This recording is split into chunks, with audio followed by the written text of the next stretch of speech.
Hello students, मैं doctor Ramji दास राठौर आप सभी का मेरे यूट्यूब चैनल कॉमर्स एजुकेशन में स्वागत करता हूं।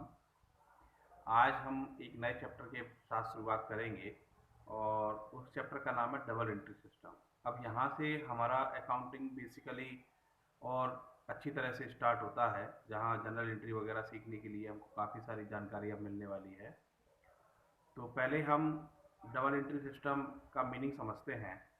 तो every transactions involving money and money's worth has two fold aspects: the receiving of the value on the one hand and the giving of the same value on the other hand. This twofold nature in all transactions must be recorded in the books, and this gives rise to the double entry bookkeeping. आप कोई भी transaction देखें, उस transaction के दो aspect होते हैं। एक एस्पेक्ट में बेनिफिट लेने वाला होता है, दूसरे एस्पेक्ट में बेनिफिट देने वाला होता है। या कोई वस्तु को कोई देने वाला होता है तो किसी वस्तु को वह दूसरा व्यक्ति प्राप्त करने वाला होता है। तो इस तरीके से हम इसमें सीख सकते हैं कि प्रत्येक ट्रांजैक्शन के दो एस्पेक्ट हमारे सामने मिलेंगे और इन दो एस्पेक्ट के कारण ही इस डबल एंट्री सिस्टम का ओरिजिन हुआ है, उत्पत्ति हुई है। यदि हम इसकी हिस्ट्री के बारे में थोड़ा सा जान लें, क्योंकि वो भी काफ़ी महत्वपूर्ण है, जी के पॉइंट ऑफ व्यू से भी हमको याद रखना चाहिए। तो अब book on the double entry system was first of all written in 1494 by Lucas Pacioli, a resident of the city of the Venice in Italy. In this book, he discussed this method of recording both aspects of transaction. यदि हम इसकी history के बारे में बात करें तो सबसे पहली पुस्तक 1494 में इटली के वेनिस नगर में लुकास पेसियोली द्वारा अकाउंट की लिखी गई थी और इसी में डबल एंट्री सिस्टम के बारे में काफ़ी जानकारी उन्होंने दी थी। This book become very popular in a very short period due to its characteristics. Afterwards, the book was translated into English by Hughes Oldcastle in 1544. 1544 में ह्यूज ओल्डकासल ने इसका इंग्लिश वर्जन किया। Later on, many changes were incorporated in the system, and finally a complete book named as English System of Bookkeeping was written on this system by Edward Jones in 1785. और 1785 में finally ये review होते होते English system of book keeping नाम से एक book आ गई, जो कि एडवर्ड जोन्स ने 1785 में इसको लिखा था। It was in this book that the old system was completely revised and the use of purchase book, sales book and the presentation of a trial balance was discussed first of all. जो Lucas Pacioli ने book लिखी थी 1494 में, उस book को review करते करते करते करते और आज वो बुक इतना मॉडरेट हो गया कि उसमें आपने purchase book, sales book, preparation of trial balance, इन सारी बातों को भी आपने प्रॉपर प्लेस दिया। And balance sheet, balance, trial balance etcetera. Due to its particularities, this system has been adopted by all progressive countries all over the world. और चूंकि ये सिस्टम काफ़ी ज़्यादा पॉपुलर रहा, इस कारण से पूरे विश्व में इस सिस्टम को अपनाया जाने लगा। तो ये अभी हमने इसकी कुछ मीनिंग और हिस्ट्री के बारे में जानकारी ली, डबल एंट्री सिस्टम के बारे में। हम एक डेफिनेशन पर चर्चा करते हैं। तो विलियम पिकल्स इस संबंध में क्या कहते हैं कि double entry system seeks to record every transaction in money or money's worth in its double aspect. तो इनके अनुसार ये बताया गया है कि कोई भी ट्रांजैक्शन आपका हो जो मनी में आप उसको कैलकुलेट कर सकते हो, उसको आप डबल एस्पेक्ट में रिकॉर्ड करेंगे। The receipt of the benefit is one account and the surrender of like benefit by another account. और ये दो एस्पेक्ट जो आपको बताए जा रहे हैं, इसमें एक बेनिफिट प्राप्त करने वाला होगा तो दूसरा व्यक्ति बेनिफिट देने वाला होगा। And the former entry being to the debit and the amount receiving and the later on the credit of that amount surrendering. William pickles, तो विलियम पिकल्स ने आपको बताया कि जो बेनिफिट प्राप्त करने वाला होगा उसको आप डेबिट करेंगे और जो बेनिफिट देने वाला होगा उसको आप क्रेडिट करेंगे। तो इस तरह आप इसको डबल एंट्री सिस्टम को मेंटेन करके चलेंगे। आगे हम इसकी और डिटेल को समझेंगे। इसी के आधार पर यदि हम बात करें इसकी कैरेक्टरिस्टिक्स के बारे में, तो मीनिंग के आधार पर हम इसकी विशेषताओं को जानते हैं, जिसमें सबसे पहली विशेषता है कि every business transaction affects two account. तो कोई सा भी आपका बिजनेस ट्रांजेक्शन हो वो आपके दो अकाउंट्स को प्रभावित करेगा। तो every business transaction has two fold aspect that the affects two account, one of the them is debited and other is credited. और एक अकाउंट को आप डेबिट करेंगे, एक अकाउंट को आप क्रेडिट करेंगे, इस तरीके से आपकी एंट्री कंप्लीट होगी। And second, recording of both personal and impersonal aspect.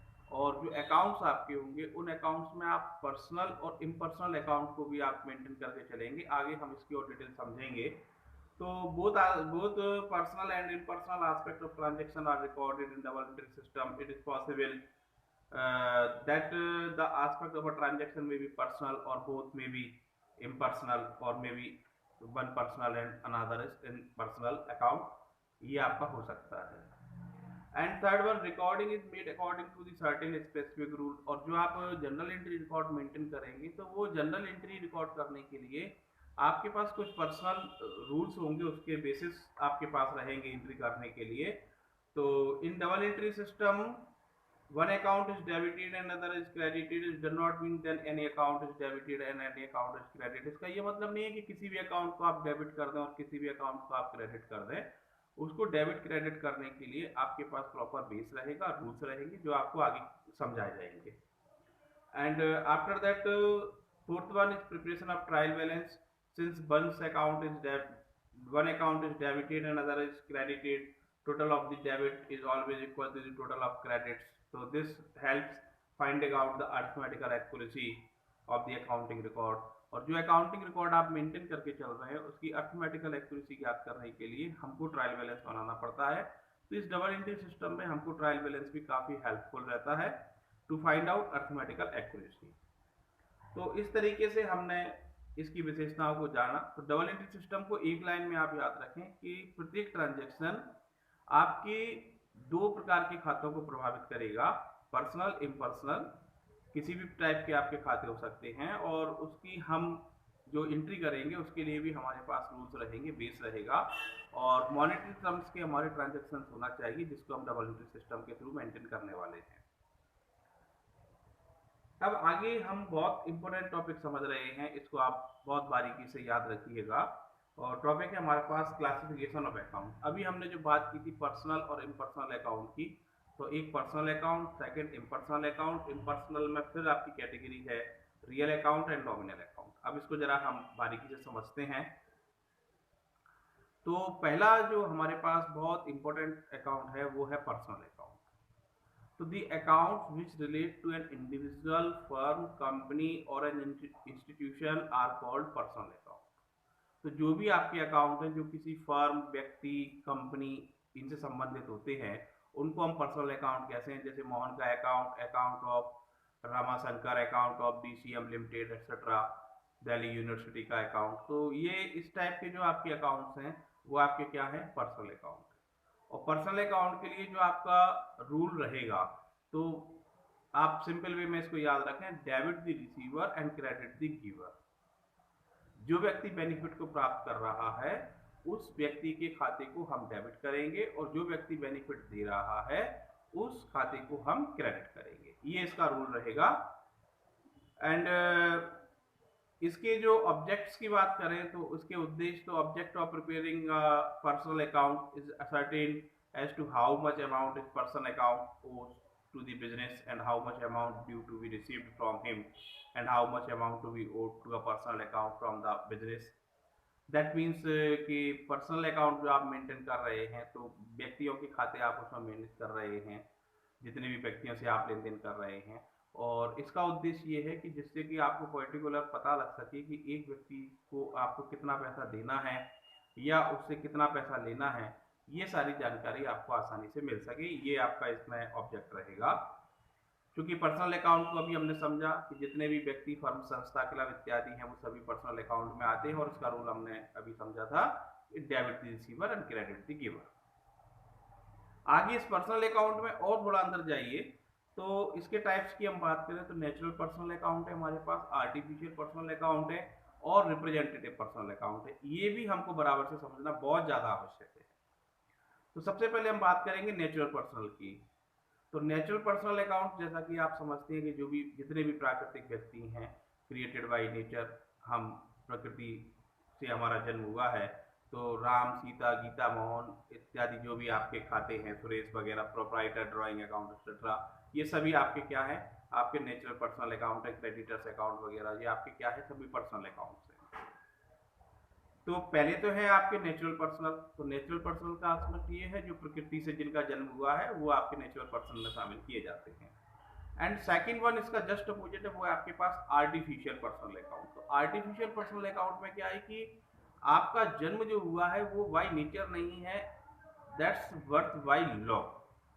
तो these accounts do not have physical existence as human being but they work as personal account। हालांकि इनका फिजिकल एग्जिस्टेंस एक व्यक्ति की तरह नहीं होता है, लेकिन ये वर्क पूरा एक व्यक्ति की तरह से ही करते हैं।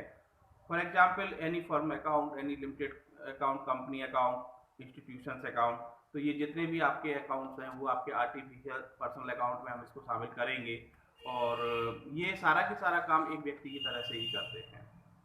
एंड सेकंड के बाद थर्ड वन आपके पास है वो है रिप्रेजेंटेटिव पर्सनल अकाउंट। तो रिप्रेजेंटेटिव पर्सनल अकाउंट, तो when account represents a particular person or a group of person it is termed as representative personal account.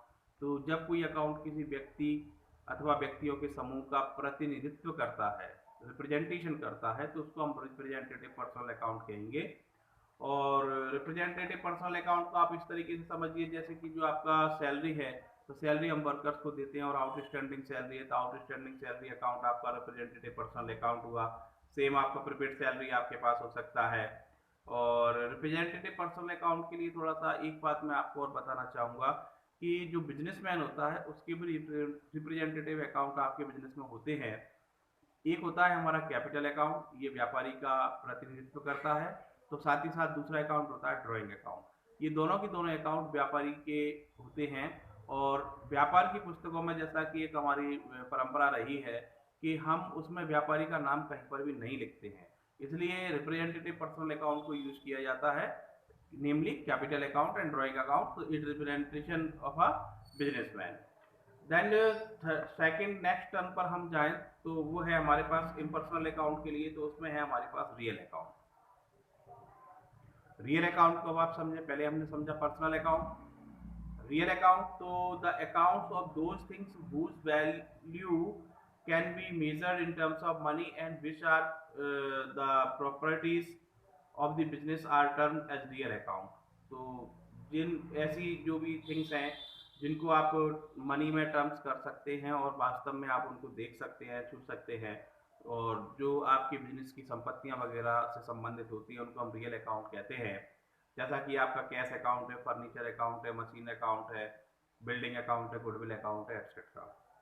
इसका यदि हम रूल्स की बात करें तो जो इसका अकाउंटिंग रूल रहेगा, तो debit what comes in and credit what goes out. तो आपके बिजनेस में जो भी चीज़ आ रही है उसको आप डेबिट करेंगे और आपके बिजनेस से जो भी चीज़ जा रही है उसको आप क्रेडिट करेंगे। तो ये आपका इसका रूल रहेगा, इसको भी आपको याद रखना है। और जैसे मान लीजिए एक एंट्री इन्होंने दी हुई है कि सपोज दैट आपने फर्नीचर परचेज किया, तो परचेज फर्नीचर फॉर कैश, तो furniture account debit to cash account. That means अभी मैंने आपको एंट्री डायरेक्ट बता दी है। तो फर्नीचर आपके बिजनेस में आया तो debit what comes in and credit what goes out. आपके बिजनेस से कैश जा चुका है तो कैश अकाउंट को आपने क्रेडिट किया, ये इसका रूल रहेगा।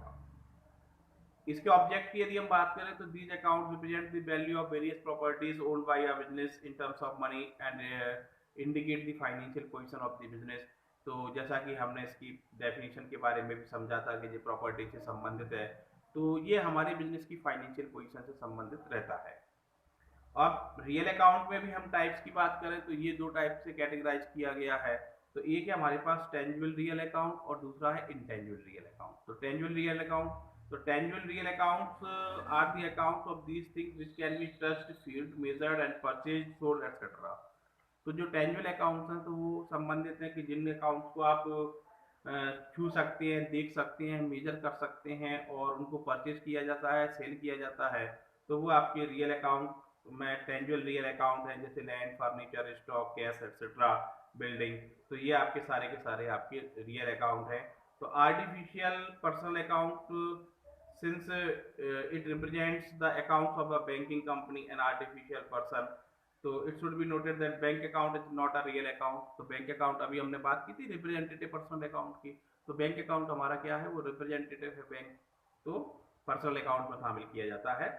तो ये आपका टेंजुअल रियल अकाउंट की अभी हमने बात की।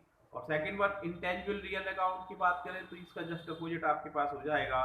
तो these accounts represent such things which can not be touched, but of course their value can be measured in terms of money. हालांकि उनकी मनी टर्म्स में वैल्यू होती है, लेकिन आप उनको टच नहीं कर सकते, देख नहीं सकते, तो वो आपके इंटेंजिबल रियल अकाउंट्स है। फॉर इंस्टेंस गुडविल है आपका, कॉपीराइट, पेटेंट, ट्रेडमार्क एटसेट्रा, ये आपके इंटेंजिबल अकाउंट है। तो अभी तक हमने जो समझा पर्सनल अकाउंट और रियल अकाउंट, और थर्ड वन जो हमारे पास है वो है हमारे पास नेमली नॉमिनल अकाउंट। तो these accounts include the accounts of expenses and income. तो जितनी भी आपके व्यापार के खर्चे हैं और जितनी भी आपकी छोटी मोटी इनकम है, उन इनकम से संबंधित अकाउंट्स को हम नॉमिनल अकाउंट में कैटेगराइज करेंगे। तो पहला पर्सनल, सेकंड वन रियल और थर्ड वन नॉमिनल। तो examples of nominal account relating to expenses जैसे salary paid, rent paid, discount allowed, VAT etcetera. और यदि इनकम की हम बात करें तो income received, commission received, discount received etcetera हो सकते हैं।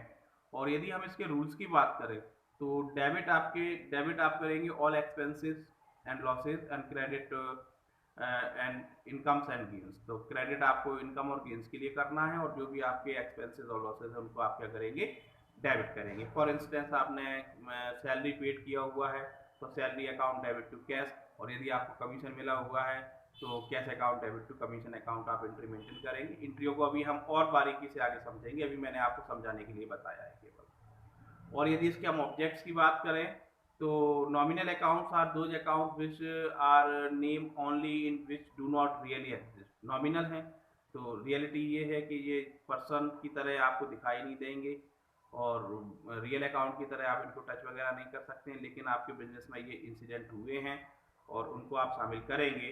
तो these account are open simply and to explain the nature of head for which cash has been paid. In the absence of nominal account, it will be very difficult to the management to know the amount paid separately an account of salary, rent, commission, etc. यदि हम इस तरीके के account को नहीं खोलेंगे तो हमको ये पता नहीं लग पाएगा कि हमने सैलरी कितनी दी हुई है, कमीशन कितना दिया हुआ है, रेंट वगैरह की क्या पोजीशन है, ये जानकारी हमको नहीं मिल पाएगी। तो ये सारी बात अभी हमने आपसे की, और काफ़ी इम्पोर्टेंट टॉपिक थे ये। तो इस तरीके से आप इसको याद रखेंगे। आगे हम कुछ इंपॉर्टेंट पॉइंट्स पर बात कर रहे हैं। तो जनरली देखिए जितने भी आपके एक्सपेंसेस वगैरह होते हैं वो आपके क्या हैं, मैंने अभी आपको बताया नॉमिनल अकाउंट के लिए आप उसको इंडिकेट करेंगे। लेकिन एक लाइन में मैं आपको इसको समझाने का प्रयास करूं तो यदि ये एक्सपेंसेस और इनकम आउटस्टैंडिंग, प्रीपेड और एक्यूट वगैरह हैं तो ये सभी के सभी आपके पर्सनल अकाउंट में कैटेगरी में चले जाएंगे, और जिसको हम बोलेंगे representative personal account. For instance आप समझ सकते हैं जैसे रेंट है, एक्सपेंस है, नॉमिनल अकाउंट है, लेकिन यदि इसका कन्वर्सन आप जाएंगे तो आउटस्टैंडिंग रेंट हो सकता है, प्रीपेड रेंट हो सकता है, तो फिर आप पर्सनल अकाउंट में ये कन्वर्ट हो जाएगा। Same process salary, commission, interest etcetera आपके पास हो सकता है।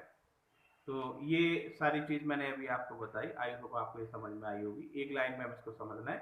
पहला था हमारे पास personal account, debit the receiver and credit the giver. Second one real account, debit what comes in, credit what goes out. And third one nominal account, debit all expenses and losses and credit all income and gains। ये rules हमको याद रखना है, इसी को हम account के golden rule कहते हैं। आगे हम बात करते हैं तो वो है स्टेजेस और parts of double entry system. तो डबल एंट्री सिस्टम जो आप यूज कर रहे हैं उसको आप किस तरीके से आप स्टेप बाय स्टेप इसमें आगे बढ़ेंगे। तो फर्स्ट जो स्टेप है वो है आपके पास है original record. Double entry system के अभी हमने रूल्स समझे, उन रूल्स के आधार पर आप ओरिजिनल रिकॉर्ड मेंटेन करेंगे with the help of vouchers. तो जो भी आपके पास बिल वाउचर्स आए हुए हैं उनके आधार पर आप जनरल एंट्री तैयार करेंगे। जनरल एंट्री के रूल्स अभी मैंने आपको बताए। जनरल एंट्री जो आप तैयार कर रहे हैं, यदि आप छोटे व्यापारी हैं तो एक जनरल बुक ही आप केवल बना सकते हैं, और यदि आपका बिजनेस बड़ा है जिसमें लॉट्स ऑफ ट्रांजेक्शन्स आपके होते हैं तो आप सब्सिडरी बुक्स का यूज करेंगे, जिसमें cash book, sales book, purchase book, sales return, purchase return, bills receivable, bills payable, ये बुक आप बनाएंगे। और इसके अलावा कोई ट्रांजेक्शन आपका बचता है तो उसके लिए आप जनरल प्रॉपर मेंटेन करेंगे। इस तरीके से आप ओरिजिनल एंट्री पहला काम डबल एंट्री सिस्टम के लिए करेंगे। सेकंड वन आप करेंगे, सेकंड स्टेज आपके लिए रहेगी वो रहेगी क्लासिफिकेशन। तो अंडर क्लासिफिकेशन आप क्या करेंगे कि जितने भी अकाउंट्स आपने अभी जनरल एंट्रियों में खोले हुए हैं पर्सनली, उन सभी अकाउंट्स को आप अकाउंट लेजर बुक में पर्सनल अकाउंट उनके बना करके चलेंगे। प्रत्येक अकाउंट के लिए आपको एक एक अकाउंट बनाना है। अकाउंट बनाने से आपको क्या होगा कि जैसे मान लीजिए सुरेश से संबंधित ट्रांजेक्शन है तो सारे ट्रांजेक्शन सुरेश की एक जगह आपको मिल जाएंगे, कैश के ट्रांजेक्शन एक जगह आपके आ जाएंगे, परचेज सेल्स एक्सेट्रा फर्नीचर ये सभी ट्रांजेक्शन आपकी एक जगह आ जाएंगे कैटेगरी बनाने से। तो ये सेकंड काम आप जो करेंगे वो करेंगे क्लासिफिकेशन का वर्क आपको करना है। एंड थर्ड वन जो वर्क आपको करना है क्लासिफिकेशन के बाद, आप पूरा काम आप कर चुके हैं, क्लासिफिकेशन आपने किया लेजर में, सभी अकाउंट्स बनाए, उनका टोटल लगाया, बैलेंस निकाला, और उसके बाद आप थर्ड कैटेगरी में आप जाएंगे समरी पर। तो समरी में आपको क्या करना है कि जो आपने लेजर का काम किया हुआ है उसके बैलेंसेस को टैली करने के लिए आप एक सूची तैयार करते हैं जिसको हम बोलते हैं ट्रायल बैलेंस। तो ट्रायल बैलेंस आप तैयार करेंगे, उसकी 3-4 मेथड होती हैं, आगे पूरे चैप्टर को हम समझेंगे। और ट्रायल बैलेंस का टोटल मिलना इस बात का प्रमाण है कि अभी तक आपने जितना भी वर्क किया है वो सारा की सारा आपका सही है। तो ट्रायल बैलेंस आप तैयार करेंगे और ट्रायल बैलेंस के बेस पर आप आगे फाइनल अकाउंट तैयार करेंगे। तो उसके लिए आपके लिए trading and profit and loss account आपको प्रिपेयर करना है और बैलेंस शीट आपको तैयार करना है। यहाँ पर जाकर के आपका पूरा डबल एंट्री सिस्टम का वर्क पूरा होता है, जिससे कि आपको पूरी जानकारी अपने बिजनेस के बारे में मिल चुकी होती है। तो ये आपकी 3 कैटेगरी आप इसमें यूज करेंगे। आप सबसे पहले ओरिजिनल रिकॉर्ड तैयार करेंगे, second one classification and third one आप इसकी समरी तैयार करेंगे। अब इसके बाद हम इसकी जो बात कर रहे हैं डबल एंट्री सिस्टम के बारे में, तो डबल एंट्री सिस्टम काफ़ी पॉपुलर है, वर्ल्ड वाइड सिस्टम है ये आपके लिए। तो इसके कुछ बेनिफिट्स हैं आपके लिए। तो एडवांटेजेस की हम बात करें तो पहला जो एडवांटेज है वो है साइंटिफिक सिस्टम। तो under this system the transaction are recorded according to certain specific rules and such system are scientific as compare any other system of bookkeeping. तो बाकी अन्य सिस्टमों से यदि हम इसकी तुलना करें तो उन सभी सिस्टमों में ये आपका अकाउंटिंग सिस्टम साइंटिफिक है, क्योंकि इसके पर्टिकुलर रूल्स रेगुलेशंस हैं। And second one complete record of every transaction. तो जितने भी आपके ट्रांजेक्शन होते हैं उनके आप दोनों एस्पेक्ट का इसमें रिकॉर्ड करते हैं, डेबिट भी इसको मेंटेन किया जाता है, क्रेडिट भी उसको मेंटेन किया जाता है। तो इस तरह इसमें आपका कंप्लीट रिकॉर्ड आपका डिटेल वाइज आपके पास रहता है, और जहाँ जैसी आपको आवश्यकता पड़ती है आप उसको सर्च कर सकते हैं। और third one preparation of trial balance. तो क्योंकि डबल एंट्री सिस्टम में अभी हमने सीखा भी था कि हम जनरल एंट्री लेजर बनाने के बाद ट्रायल बैलेंस बनाएंगे, और ट्रायल बैलेंस से हमको ये पता लग जाएगा कि हमारा अभी तक जो काम किया गया है अर्थमेटिकल पॉइंट ऑफ व्यू से सारा की सारा काम सही है या नहीं है। तो इससे हमको अर्थमेटिकल एक्यूरेसी प्राप्त हो जाती है ट्रायल बैलेंस की मदद से। और आफ्टर दैट हम preparation of profit and trading profit and loss account बनाते हैं, तो जिससे हमको व्यापार का ग्रॉस प्रॉफिट और नेट प्रॉफिट की, नेट लॉस एक्सेट्रा की जानकारी आसानी से मिल पाती है, जो कि एक particular period at the end of the year हमको फाइंड आउट करना रहता है। और knowledge about financial position of the business. After preparation of trading and profit and loss account हम अपनी फाइनेंशियल पोजीशन को फाइंड आउट करने के लिए बैलेंस शीट बनाते हैं, और बैलेंस शीट में हमको एसेट्स और लाइबिलिटीज पूरी शो ऑफ करनी होती हैं, current assets, current liabilities, fixed assets, fixed liabilities वगैरह। और बैलेंस शीट का टोटल मिल जाता है तो हम ये मान के चलते हैं कि सारा काम हमारा सही है, और बैलेंस शीट के आधार पर हम ये एश्योर हो जाते हैं कि हमारे बिजनेस की हेल्थ स्टेटस क्या है। And knowledge about various information. इसके अलावा भी हमको कोई जानकारी चाहिए तो वो सारी की सारी जानकारी हम डबल एंट्री सिस्टम के माध्यम से फाइंड आउट कर सकते हैं, चाहे वो परचेज की जानकारी हो, सेल्स की जानकारी हो, closing stock, cash, furniture, machine etcetera, या किस व्यक्ति को कितना पेमेंट करना है, हमारे डेटर्स कितने हैं, क्रेडिटर्स कितने हैं, ये सारी की सारी जानकारी हमको इस डबल एंट्री सिस्टम से मिल जाती है। Then ledger possibility of frauds. और बहुत अच्छी बात इस सिस्टम में ये है कि फ्रॉड्स होने की संभावनाएं ना के बराबर हो जाती है, क्योंकि डबल एंट्री सिस्टम है और उसको आगे जाके चेक करने का भी प्रोसीजर हमारे पास है। तो इस तरीके से मैनिपुलेशंस होने की संभावनाएं घट जाती हैं और हमारे एसेट्स प्रॉपरली बिजनेस में यूज किया जा सकती हैं। और इसके बाद है लीगल अप्रूवल। बहुत अच्छी बात यह है इस डबल एंट्री सिस्टम के साथ कि इस डबल एंट्री सिस्टम को कानूनी रूप से अप्रूवल मिला हुआ है। In case of any dispute, यदि कोई भी आपका बिजनेस में विवाद होता है तो डबल एंट्री सिस्टम के अकॉर्डिंग आपने चूंकि अकाउंट मेंटेन किए हुए हैं तो उन अकाउंट को मेंटेन करने के कारण ये माना जाता है कि आपने जो भी काम किया हुआ है वो सही है, और कोर्ट में एज ए प्रूफ उसको माना जाता है। और इसके बाद कंपैरेटिव स्टडी, तो कंपैरेटिव स्टडी हमारे लिए काफ़ी अच्छा पॉइंट है, क्योंकि हम बिजनेस करते हैं और ईयर टू ईयर हम आगे बढ़ते चले जा रहे हैं, और डबल एंट्री सिस्टम में हम पर्टिकुलर रूल्स रेगुलेशंस यूज कर रहे हैं, एवरी ईयर उनको स्टैंड करते हैं। तो हम बिजनेस को आसानी से पिछले ईयर से कंपेयर कर सकते हैं। साथ ही साथ यदि सिमिलर कोई बिजनेस हमारे साथ चल रहा है तो सिमिलर बिजनेस की भी कंपैरेटिव स्टडी इजी गोइंग इसके द्वारा की जा सकती है, और उससे हम कंपैरेटिव स्टडी से अपने बेनिफिट्स और लॉस को आसानी से तुलना करके बिजनेस के लिए और बेहतर पॉलिसीज को क्रिएट कर सकते हैं। Then next one help management in decision making. तो बहुत अच्छी बात यह है कि यदि मान लीजिए आपके लिए मैनेजमेंट डिसीजन लेना है, तो मैनेजमेंट डिसीजन लेने की स्थिति में क्या है कि आपको कई सारे फैसले लेने पड़ते हैं।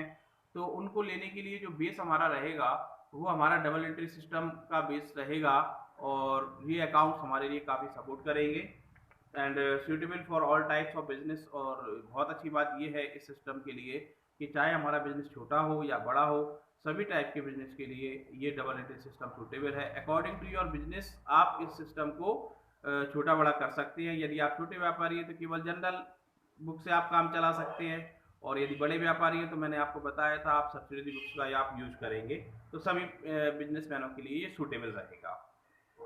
ये तो थे इसके बेनिफिट्स। तो बेनिफिट्स हैं तो कुछ डिमेरिट्स भी रहते हैं, जैसा कि हम जानते हैं सभी सिस्टमों के लिए। तो कुछ डिमेरिट्स हैं, तो पहली डिमेरिट्स इन्होंने बताई, number of books are kept in under this system. और जैसा कि हमको पता है कि चूंकि टेक्निकल सिस्टम है तो कई सारी बुक्स हमको मेंटेन करनी पड़ती हैं, तो थोड़ा एक्सपेंसिव हो जाता है ये। सेकंड वन, जो रूल्स हैं इसके डेबिट क्रेडिट के, तो एक हर व्यक्ति इसको आसानी से नहीं कर सकता, थोड़ा इसको ट्रेनिंग लेनी पड़ती है, सीखना पड़ता है। तो double entry system as compare other system की थोड़ा सा महंगा भी हो जाता है, थोड़ा हार्ड वर्क भी मांगता है। And only arithmetical accuracy of accounts checked by preparing trial balance. तो ट्रायल बैलेंस से आपको ये तो पता लग जाएगा, लेकिन यदि कोई टेक्निकल मिस्टेक हुई है, कोई आपका एंट्री लिखने से ही छूट गया है, तो ट्रायल बैलेंस वो एंट्री आपको नहीं बता सकता है। तो इस तरह के कुछ डिमेरिट्स इसमें अभी रह गई हैं। और इसमें जैसे बताया गया है 3 तरह की एरर्स आपके लिए बताई जा रही हैं, 3-4 तरह में। तो एरर ऑफ ओमिशन, तो यदि मान लीजिए कोई ट्रांजेक्शन आपसे ओरिजिनल एंट्री में रिकॉर्ड करने से छूट गया है तो उसको आप नहीं पकड़ सकते। एरर ऑफ कमीशन, तो इट इज़ रॉन्ग अमाउंट, यदि आपने कोई गलत अमाउंट एंट्री में मेंटेन कर दी है, जैसे मान लीजिए 4000 की जगह 400 रुपये से ही आपने एंट्री की है, तो वो गलती भी इसमें पकड़ में नहीं आ पाएगी। और एरर ऑफ प्रिंसिपल, यदि मान लीजिए आपका सिद्धांत ही गलत है, सपोज दैट आपने परचेज ऑफ फर्नीचर किया और आपने एंट्री कर दी purchase account debit to cash, तो इस तरह की फॉल्ट को भी आप आसानी से नहीं पकड़ सकते। और कंपनसेटिंग एरर, तो दैट मीन्स के in effect of one account is cancelled by effect of the same other account. एक जगह आपने गलती की 50 रुपये की, मान लीजिए अमाउंट कम लिखा और दूसरी जगह आपने उसको दूसरे अकाउंट में ज़्यादा लिख दिया, तो इस तरीके की गलती भी आपकी ट्रायल बैलेंस से पकड़ में नहीं आएगी। और उसका इफेक्ट ये होगा कि ट्रायल बैलेंस आपका मिल चुका है लेकिन फिर भी उसमें गलती रह गई है।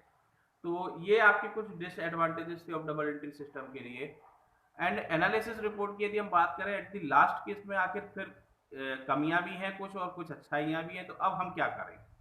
तो an analysis of the above disadvantages reveals that these aside due to the inefficiency and carelessness of person responsible for making records in the book. तो ये बता भी रहे हैं कि जो आपके डिसएडवांटेजेस हैं, यदि आप थोड़ी सावधानी रखेंगे तो ये डिसएडवांटेजेस आपकी डबल एंट्री सिस्टम में नहीं रहेंगे। और इसका मतलब ये हुआ कि this system of double entry system can not be held responsible for omitting the record of transaction altogether for recording some transaction wrongly. The system has proved to be so systematic, scientific and flexible that it is being used extensively in all countries. क्योंकि ये system आपका scientific है, flexible है और systematic है, तो इसलिए ये सभी देशों द्वारा अपनाया गया है और सभी लोग इसको अपना रहे हैं। तो ऐसी स्थिति में हम इस सिस्टम को बुरा नहीं कह सकते हैं। तो डबल एंट्री सिस्टम हमारे लिए काफ़ी हेल्पफुल है, और जो इसकी कमियां हैं तो उन कमियों को आप थोड़ी सावधानी रखें तो वो कमियां आपकी नहीं रहेंगी। तो इस तरह हमने डबल एंट्री सिस्टम के चैप्टर को इस लेक्चर में समझा। आई होप आपको समझ में आया होगा।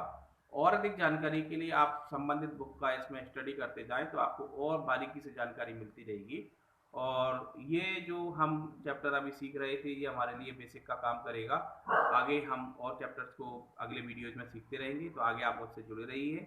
आप सभी ने मेरा वीडियो देखा उसके लिए आपका बहुत बहुत धन्यवाद। Thank you.